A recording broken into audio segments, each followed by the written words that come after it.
Le Jokan est l'art martial amazonien de Yannick Théolane, le grand Doko Sawani Makan. Créé en 2010, cet art veut regrouper les pratiques guerrières et traditions des trois principaux peuples guyanais, amérindiens, créoles et bushnangais. On ne parle pas de grades dans le Jokan, mais de niveaux répartis en 5 paliers, chacun d'eux associé à un élément. Le but profond étant de renforcer le lien entre l'homme et la nature et lui offrir un équilibre de vie au-delà de simples techniques martiales à apprendre par cœur. Quand on arrive au Jokan, on n'a pas de ceinture. Lorsque vous faites 1 an, vous avez la première ceinture qu'on appelle le niveau de terre, le niveau de la terre. Et en fait, elle est verte, donc qui est un peu les couleurs des madras, des ceintures madras. Donc il y a vert, bleu, orange, marron et noir. Et après, ça recommence. Donc là, une fois qu'on est à noir, on recommence Joko. Donc Joko niveau terre, Joko niveau air, Joko niveau feu, niveau d'îlot et ensuite homme.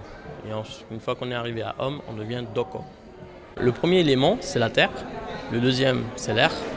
Le troisième, c'est le feu. Le quatrième, c'est l'eau. Et le cinquième, c'est l'homme. L'homme est le seul être capable de réunir ces 4 éléments.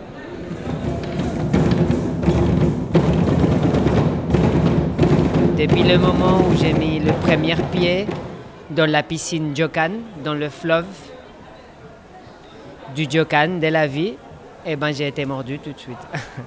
Et donc, qu'est-ce que ça m'a apporté?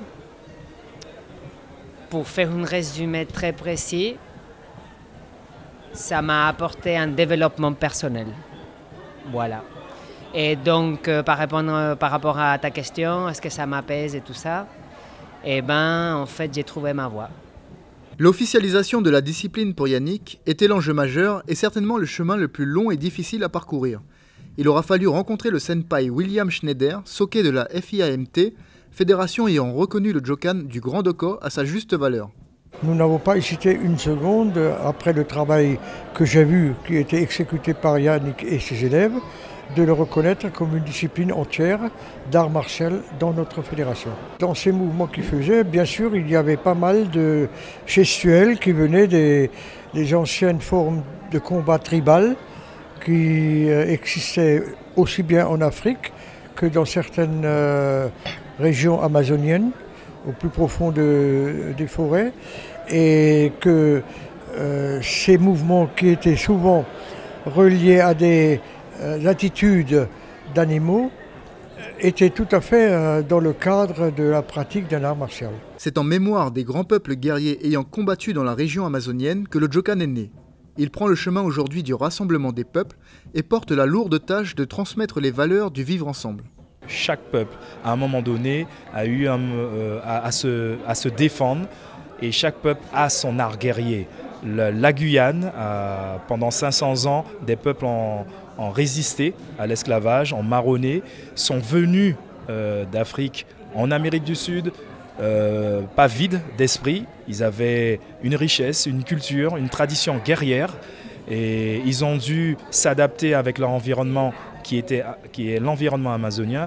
Donc aujourd'hui, on ne parle pas d'arts martiaux asiatiques, on parle de un des arts martiaux amazoniens. Le Jokan apporte à ces jeunes la culture, son histoire, ses histoires, parce que la Guyane est pluriethnique, pluridisciplinaire.